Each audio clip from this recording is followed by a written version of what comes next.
मंथरेची संगत विद्वान बाई. मग इथं बसणाऱ्या ताईंनो, आपल्याही घरात मंथरा पहिले ओळखा. माणसांनी आपल्या भावाभावांमध्ये खडा टाकणारा ओळखा. भलेच देव उशिरा भजा, पण घर निभवताना नीतीने जर लहाना मोठा भाऊ आपला ऐकून असेल ना, तर देवाच्या पहिले त्याला भजा. एकदा जर रक्ताची नाती दूर गेली ना, नंतर 35,000चा देवारा घरात राहील, पण मस्तक टेकायला राहणार नाही. पश्चातापाचे अश्रू वाहतील. वेळ संपली. 3 महिन्यापूर्वी माझ्या परिसरात त्या गाव परत गाड्या येत नाही का, आपण तांदूळ विका, गहू विका, ते लोक शेंगदाणे देतात, साबुदाणे देतात. तसे गल्लीमध्ये गाडी आली. आता गलीमध्ये गाडी आली. घरी सासू नाही सुनेने एकच काम केलं, घरातला तांदूळ उचलला. 2 दिवसात 4 दिवसात एकादशी येणार आहे म्हणून साबुदाणे आणि शेंगदाणे घेतले. आता जिचा पोरगा 10वीत चालला गेला, त्या सुनेची सत्ता तर होईल ना एवढं करायची. तिने एकच काम केलं, तांदूळ देऊन दिले, साबुदाणे शेंगदाणे घेतले.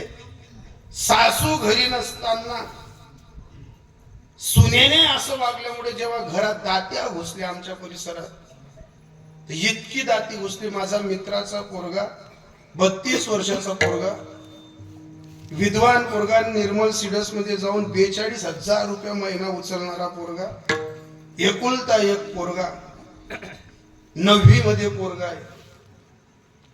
आणि दाती पाहायला गेली तर त्याला तेलही नाही तूपही नाही. ते उन्ही काय ते शेंगदाणा साबुदाणा मायरले देवाली नात का. घरमा एकादशी येवा आहे, सासू घरनी काय झालं, घेतले तर घेतले. कधीतरी स्वभाव बदलावा ना, नजरिया बदलावा ना.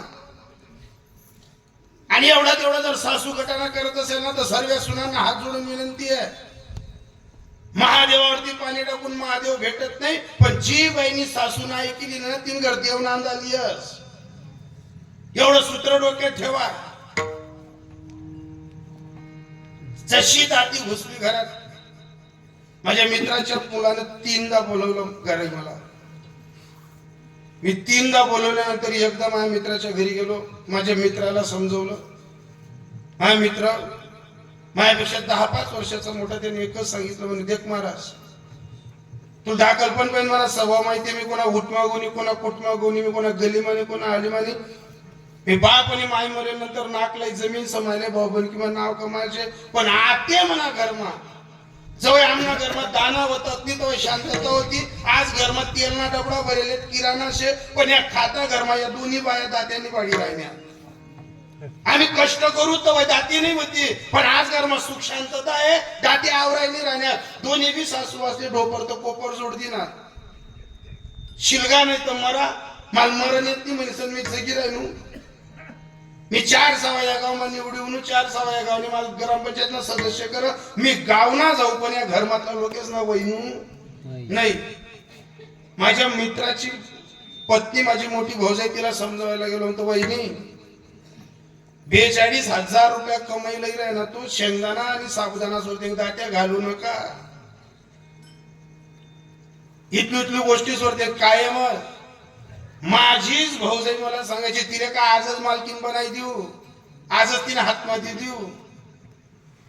मी पाहायला गेलेलो पोरगी माझ्या हातून मित्राची सून करून आली. त्या पोरीला सांगितलं, म्हणजे खरंच होई बेटा, कटकट करू दे, पण या गोष्टी पोट मागाल ना. सून मला सांगायची, कितला दिन वाढू जायचं सभाशिक सुटलं तसं ही नाचता बे मारू का. ना सासू ऐकून घेत, ना सून ऐकून घेत. आणि अशा दात्या रोज घरामध्ये कटकट 20 किलोमीटर तो पोरगा मोटरसायकलवर बाहेर जायचा. त्याने एकदा सांगितलं, काका अशा दात्यावरतीच गरमेन पटपटीवर बडोबड गाव आपल्याकडे टिकी टिकी देखस. ज्या लोक आपला पण 200-500 रुपये उचनायला येतस, ते आपल्या ज्ञानना पुढे शिकाडतस. ज्या लोकांना घरमा मिठाडामा मीठ नाही, पिठाडामा पीठ नाही, ज्या शनिवार ना आमच्याकडे शनिवारी मजुरी वाटली जाते, तो सांगायचा की आपला घर ते मजुरी ली जाणारच ना, घर शांतता आहे, पण मजुरी वाटणार ना, घर शांतता नाहीये. पण काका मला या दातीस माहिती राहणार नाही. मला नको ती जमीन जमला, नको ती माय, नको तो पोऱ्या, फक्त एकच काम करा काका, मी आज रेल्वे स्टेशनवर आलोय, मला आत्महत्या करायची. मला माय प्यारी नाही ना बाप प्यारा नाही. मी फक्त याच्यासाठी फोन केला काका की म्हणून नवी मातलं लेकरूना काहीच दोष नाही, फक्त तेले एवढा निरोप द्यायचा की बेटा तुना बाप नाही दारू पेना, तुना बाप सट्टा लायनी ना, तुना बाप दारू पेनी, पण या बाईस ना कट मा तुना बाप न रोज भाऊ बन किंवा गली आली मा मरण होई राहिलं. जरी इसले माणूसच मरल्यानंतर घरमा शांतता टिकाडता येवाय ना, तर काका आधी जगणच नाही. आम्ही मुक्ताईकडे कार्यक्रमाला जात असताना त्याला एक सांगितलं, म्हटलं त्याचंही नाव संदीपच होतं. म्हटलं संदीप, जर असा निर्णयच घ्यायचा ठरवला असताना तर तुझ्या पहिले आम्ही मरून गेलो असतो रे. आमच्याही घरात आई होती, आमच्याही घरात पत्नी होती, आम्हालाही बहिणी होती, आमच्याही घरात दात्या चालायच्या. बेटा कधी आम्ही असं केलं? अरे असा जर अपूर्ण विचार केला असता तर आम्ही मेलो असतो. अरे तू तर साधा कंपनीत कामाला जातो, आम्ही तर जगात बोलणारी माणसं होतो. आम्हाला घरमा काय व्हायला यांना चावले राहिले, गेले आली मग कमी लोक आहेत का? पण या सर्व गोष्टी पचवल्या, पोटात ठेवल्या. कालांतराने घरातल्या सर्व लोकांचा स्वभाव बदलतो. मी रात्री कीर्तन करून तुझ्या घरी येतो बेटा, फक्त आज घरी जा. अरे काका, जसं भाषण सुटलं ना तसं आई माझ्या विरोधात गेली. ही आई माझं कुवारपणात माझी जर चतकोर भाकर खाल्ली कमी तर ही आई मला सांगायची का रे संदीप तू कमी जेवना. पण आता माझं पोरग 9वीत जातो तोपर्यंत माझी आई मला थाटीवर बसताना सांगते, अहो बैल जसं भाषण सुटतं तसं तिनं हवी या. मी आईचा अपमान का करत नाही काका? जिवाऱ्या बाजऱ्या मन माहिती मना देखत कापेले, एक एक गवनी उंबी जमा करीसन आमना घरमा गुढी पाडवाना पुरण्या पोया वयले. मला आईचा अपमान करता येत नाही, पण याचा फायदा पत्नी घेते. मी बेडरूम मध्ये गेलो का आता अर्ध्यावर संसारात माझी पत्नी मला झुलवते. इथला मायबाप ना एक होता तो लोकनी पूर्ण नशीब फोडायला पाहिलं होतं, कुवारा मरायला पाहिलं होतं, कुवारा मरायला पाहिजे होतं. बाईच ना या शब्देने राहतस. आपण याय मग 3-3 सवा महादेवले पाणी टाकवा आणि नवऱ्याला सांगवा तुम्हाला पाहिजे म्हणा नशीब फुटी गे. मग कोणता महादेव पाहिजे दाखव? फळे पडेल महादेव ना बाबत मग नशीब फुटी गे आणि मग आपण बाहेर ना महादेवर पाणी टाकणार म्हणा ताईस पण भलेच बाहेर ना बिजान नका पण घरना डोया म्हणे असू कान नका. बाहेर ना कितला बी भस्म लावा कितलं बी पाणी टाका ना प्रसन्न होणे. पहिले पले भांदेल महादेव ना बापनी मायनी सेवा करा, बापनी सेवा करा, नवरासाठी झुरणे पडा. जर कपायनं नवरा चालना घ्या ना जग मग कोणतीच बाईले मान राहत नाही. ब्रह्माना करा. तो मुलगा मला एक सांगायचा, काका फक्त एकच काम करा, मी आजच तुमच्या फोन पेला पैसे टाकून देतो. फक्त माझ्या मुलाला टी शर्ट चांगलं दिसतं, माझ्या मुलाला जीन्सची पॅन्ट चांगली दिसते. कधीतरी गेलात ना तर त्याला थोडे पैसे करून त्याला कपडे घेऊन जायच्या. त्याला म्हटलं संदीप जर आलो ना बेटा जवळ कानफट्टीमध्ये एक दिन घरी जातो का? म्हणे काका घरी जाण्यासाठी नाही फोन केला, मी रेल्वे स्टेशनवर उभा आहे, पटरीला चालतोय, तुम्हाला व्हिडिओ कॉल करतो. पोरानं खरंच व्हिडिओ कॉल केला, प्रकाश दादा दाखवलं. रेल्वे स्टेशनवर चालत होता पोरगा. म्हणे काका हे रेल्वे स्टेशन आणि आता माझा शेवटचा रामकृष्ण हरी. मी त्याला फोनवर रिक्वेस्ट होतो, म्हटलं थांब. नाही ऐकलं, पोरानं फोन कट केला.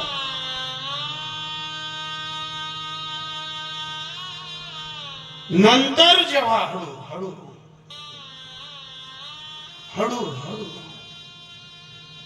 मी त्याला फोन करतो, नाही फोन लागला.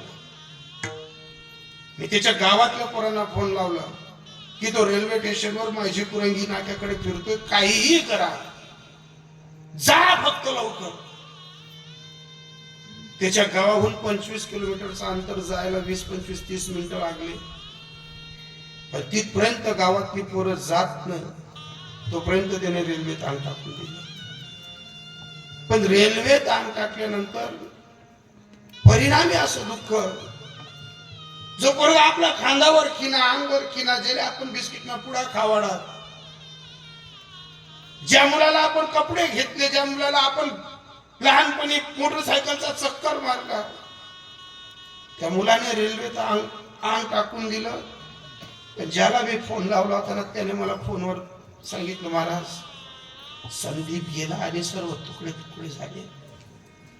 कुठे धड पडलंय, कुठे मांड्या पडल्यात, कुठे पाय पडलाय, शरीर सुद्धा ओळखू येत नाही. कीर्तन करायला चित्त लागलंच नाही. मी मुक्ताईच्या जनी प्रार्थना करत होतो की आगा आडवी आली असती का आई, त्याचं पोरग नववी त्या घरातल्या दातींनी त्याला तिथपर्यंत घेऊन गेला.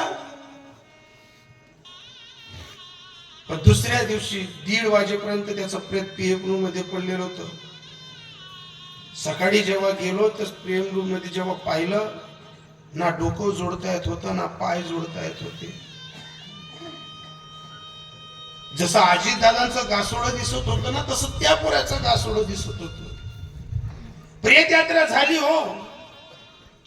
सर्वजण आपापला टाइम कव्हर करत होती.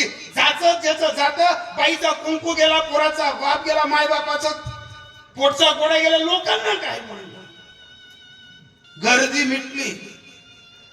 पण परवा जेव्हा मी काल्याचं कीर्तन करून माझ्या मित्राला भेटायला गेलो ना, एवढा पहाडासारखा माणूस, रुबाबन माणूस, जगावर 4दा निवडून आलेला होता. नाही रल्ला महाराज तो 3 महिन्यात कोणाजवळ. बाप येतो, पोरगा जरी मेला तरी त्याला दुःख दावता येत नाही, घरातल्या तात्या जरी झाल्या तरी त्याला दुःख दावता येत नाही. बाप आहे ना तो. अनेक माणसं आहेत, तो इथं घर सांभाळणारी, पत्नीचं पोटात, बाई सुनांचं पोटात, पोराच्या पोटपोटच्या पोरांचं पोटात. जबाबदारी घेताना हरतो माणूस, जबाबदारी घेताना लाचार होतो माणूस. 3 महिन्यापासून हिमालयाच्या पर्वताला झुकवेल असं माझा जोडीदार रडला नाही. जशी गाडी अंगणात लावली, काय ढोर कोकावेल, ढोर रडली, इतका मला पाऊंद रडत होता. 20 मिनिटं माझा पहाडासारखा मित्र माझ्या गळ्यात पडून रडत होता की सांग ना काय म्हणा बापूई, ना 3 महिना पण म्हणा पोऱ्या सफल मा होना, ना 3 महिना पण म्हणा पोऱ्या म्हणा डोळ्याला दिखना. तेवढ्यात आमची भाऊजाई आली. भाऊजाई सांगत होती, मी त्याला खांद्यावर जावायला पाहिजे होती, तू आमना पहिले निघ्या म्हणतो, वहिनी आई सांगाल 4-4 सावाहून तू की जमाना बदली गया, नाही बाबा ऐकतीस ना नका ऐकू द्या, नाही रांगवाया टाकतीस ना नका टाकू द्या, नाही पदरले तीस ना नका लिहू द्या, तुमना उई घ्या ना वयस्कर बाईस ना जमाना. तिने तेल माल विचारायला पाहिजे, तिने माल मीठ विचारायला पाहिजे, असं कद लगून तरी भरशा. आता झगडा गली आली ना पोरे का जुरा, लोकांना घर दिवाई होई, आपल्या घर दिवाई निवा, लोकांना घर आकाजी होई, आता आपल्या घर आकाजी निवावा. घरातला कर्तबगार गेला की सर्व सण त्याच्यासोबत चालली जातात. घरातला बापाचा पोरगा गेला का बापाला त्या दिवसापासून सरांना चटका सहीन करी, पण जगना चटका नाही सहीन होतच. त्याचं 9वीतलं पोरगा असं खाली बसलं. मी भाऊजाईला बोलत होतो, मित्राला बोलत होतो, तो पोरगा रडत होता. अरे म्हणतो या तुमल्या बानगडीस मा या पोऱ्याले भोग भोगना पडाय ना, यांना काय दोष. अरे उर्वरित वैमा माणूस नच लगून संसारमा ठिकाणा लागत ना, तर लगून स्वतःना बाप जितता पाहिजे. माझ्या मित्राला बोललो, का रे म्हणतो तू बी दिन भोगात ना, मी बी दिन भोगात ना, बाप जायला नंतर. अरे आपलाच बाप जायला नंतर कोण आपला काका चुलता मामा पुसते आपला डोक्यावर हात फिरावा. इथं बसणारे ओट्यापासून तर खाट्यांपासून तर धर्म मंडपातली लोक ऐका,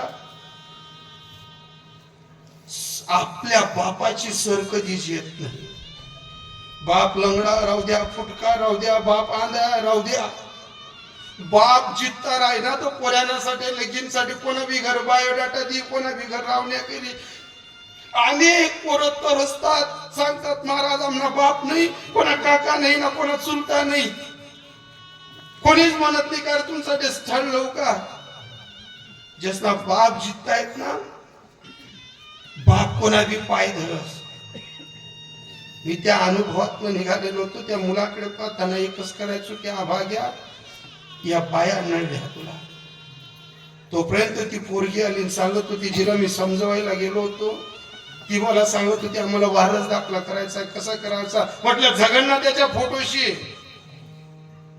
अगं पायाची नखपालीत पासून तर डोक्याच्या शिंदूर पर्यंत तुला नको त्या साड्या, नको त्या बांगड्या, घरातला किराणा, तुला सुपारीचं खाण माहित नव्हतं ना, तुला ऊन ना पावसाळा माहित होता. सर्व सुविधा घरात आणणारा तू त्याला सांगायची ना कुवारा मराल बाहेर होतो, मग गेला ना तो मरून. सांग ना त्याला आता फोटो की मी तुझी आवडती साडी घालते, तो येतो का तुझी साडी घातलेली पाहायला? सांग ना त्याला की तुला मसाल्याची भाजी आवडते ना, मी मसाल्याची भाजी करते, येईल का तू तुझी मसाल्याची भाजी खायला? इथं बसणाऱ्या सर्व ताई दादांनो, जिवंत आहेत ना तोपर्यंत नात्याचा आनंद घ्या. अरे मरून गेल्यानंतर काही नाही रे. आज संध्याकाळी हरिपाठ म्हणत असू ना, न जाणे उद्या आपल्या प्रस्थानाच्या स्वाऱ्या केव्हा निघतील सांगता येणार नाही. आज संध्याकाळी आपण देवाला दिवा लावत होतो, संध्याकाळी आपल्या फोटोला सुद्धा दिवा लागू शकतो.